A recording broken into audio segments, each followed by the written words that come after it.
Makeup is like men. No matter how good it is,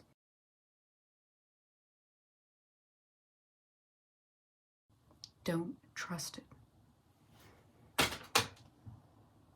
You heard it here first. Get your sexy on, get your sexy on, get your sexy on. Hi guys, and welcome back to my channel.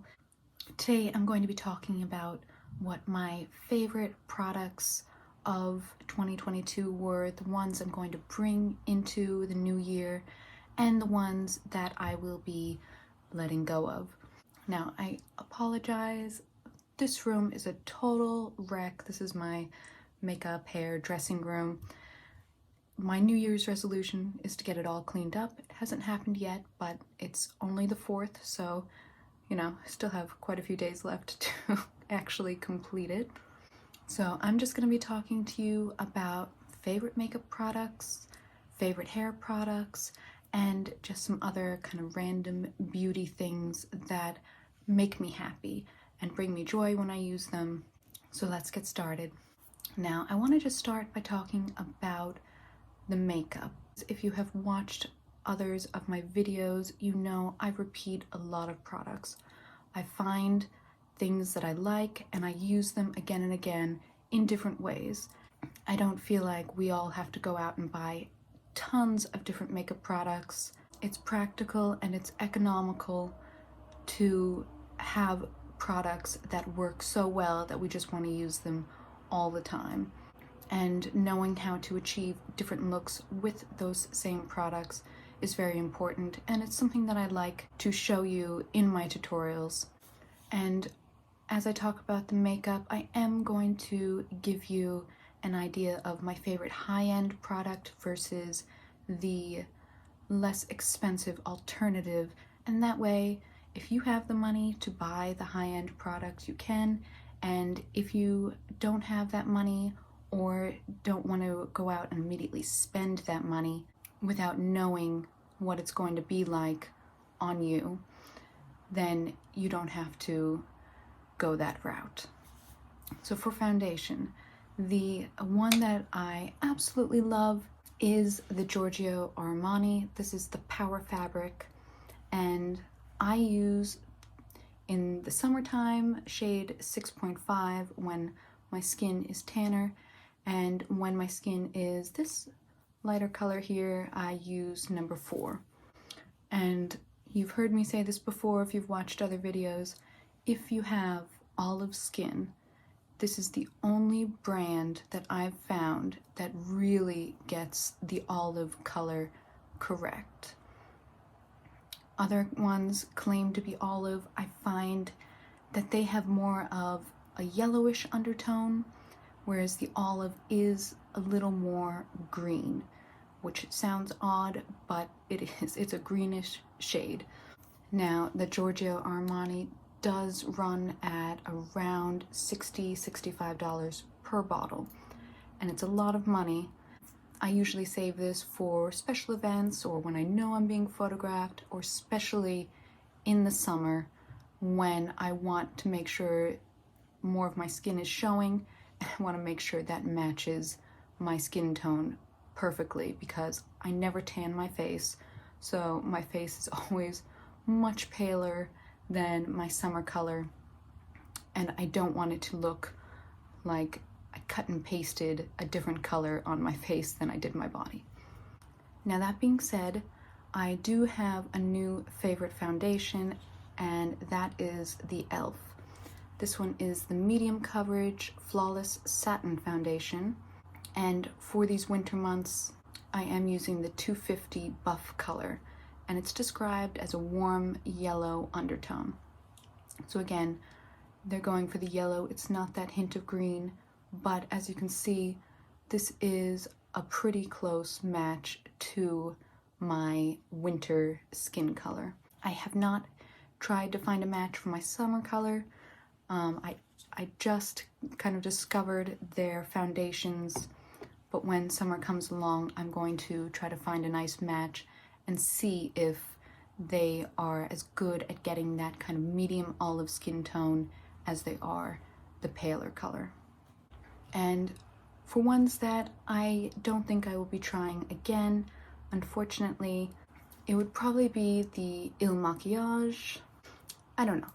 I watched all of those advertisements where the women try it on and it just blends perfectly. I didn't have that moment. The color, it's fine. It wasn't life-changing like these other two were. But more than that, this particular coverage did not do well with my skin. I have dry skin. It felt heavy. It dragged. It made my skin kind of crack beneath it. This one is not for me.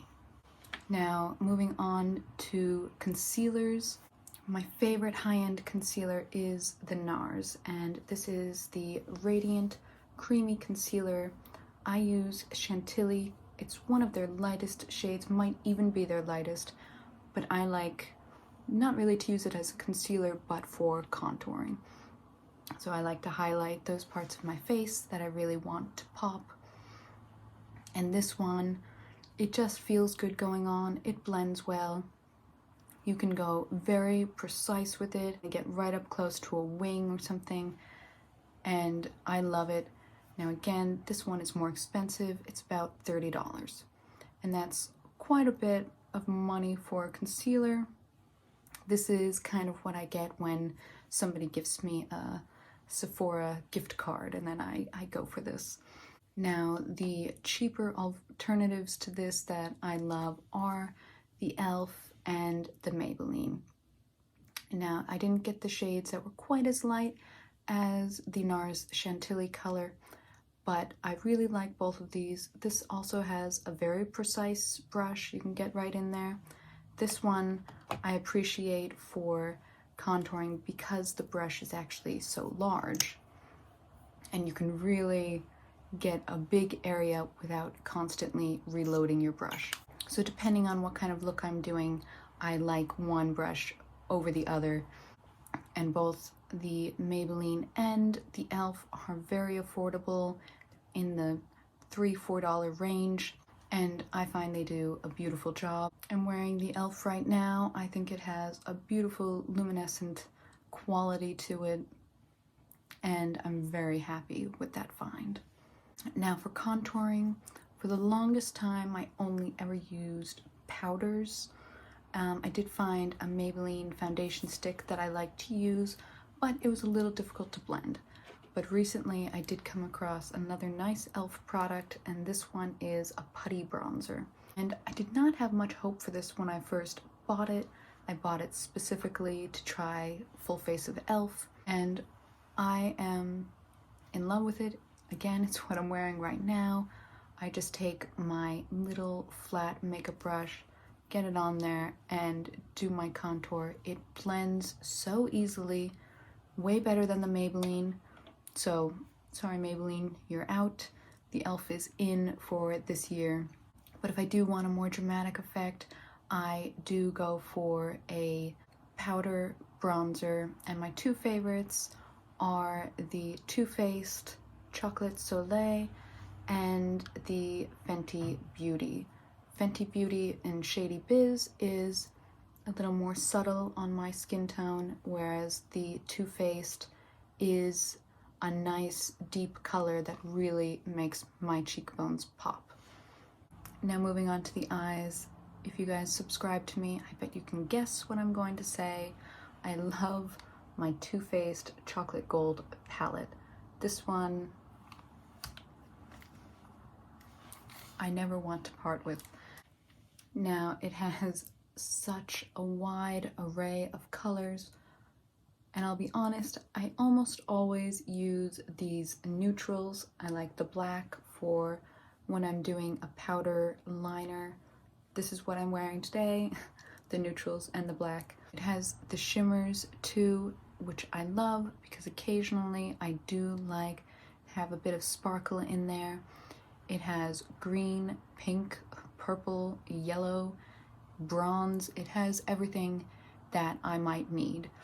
And again, it makes it so easy because you don't need to have 18 different palettes oh, I need the green from this one, but I need the black from this one.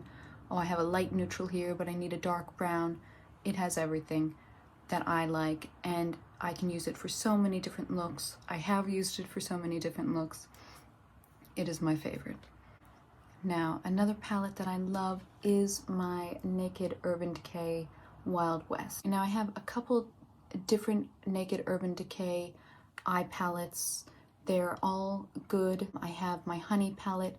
That one has some really nice browns and golds. But this one, very much like the Too Faced, has everything.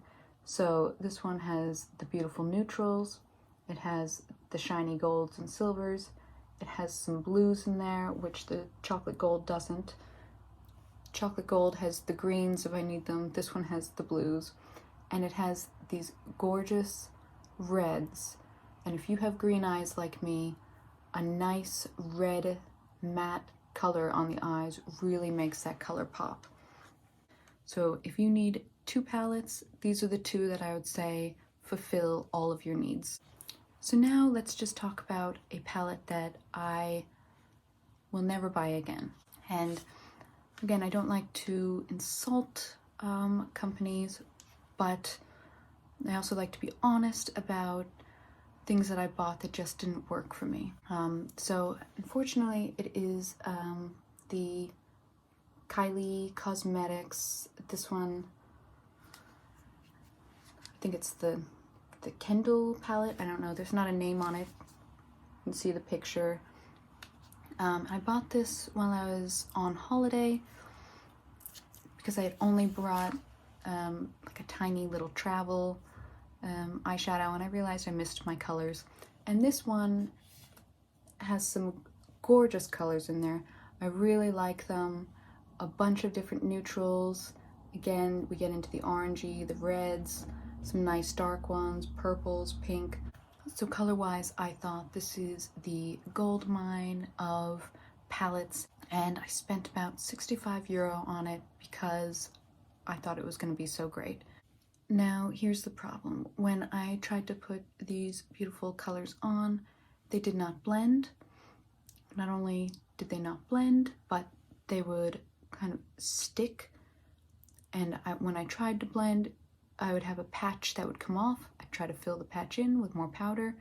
It wouldn't work. I have these patchy eyes that I cannot fix.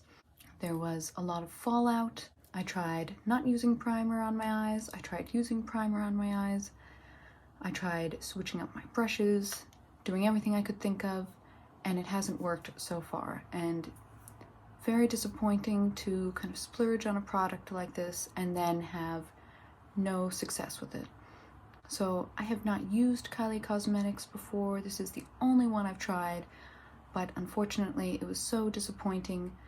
I'm very hesitant to try anything else, and that's too bad because there's a lot of great things that look very interesting, but I don't know. You guys can let me know in the comments if you've had success or failure, and depending on what you say, maybe I'll try it again.